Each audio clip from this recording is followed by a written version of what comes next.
प्रजापती चौक नागनदी पुलाजवळ साचलेल्या कचऱ्याला लागलेल्या भीषण आगीमुळे 33 केव्ही क्षमतेच्या 4 मुख्य इनकमर केबल जळून खाक झाल्याची धक्कादायक घटना आज 5 एप्रिल 2026 दुपारी 1 वाजताच्या सुमारास घडली। या दुर्घटनेमुळे 3311 केव्ही वाठोडा उपकेंद्राला होणारा वीजपुरवठा खंडित झाला होता।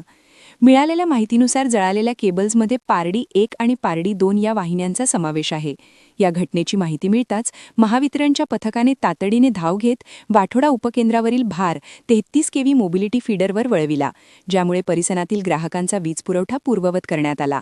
सध्या पारडी 1 वाठोडा 1 या जळालेल्या केबल्स बदलण्याचे काम मेक आरा इलेक्ट्रिकल्स या एजन्सीमार्फत युद्धपातळीवर सुरू आहे।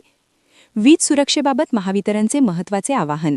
केवळ बाहेरील नव्हे तर घरातील विद्युत उपकरणांच्या सुरक्षेकडेही लक्ष देणे तितकेच महत्त्वाचे आहे। अनेकदा वायरिंग जुनी झाल्यामुळे शॉर्ट सर्किट होऊन आग लागण्याची शक्यता असते।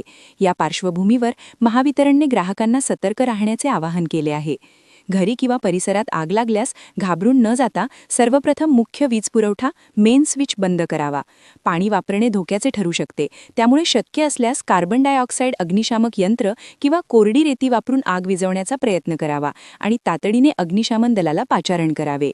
नॅशनल इलेक्ट्रिक कोडनुसार घरगुती वायरिंगचे आयुष्य साधारणतः 20 ते 25 वर्षे असते।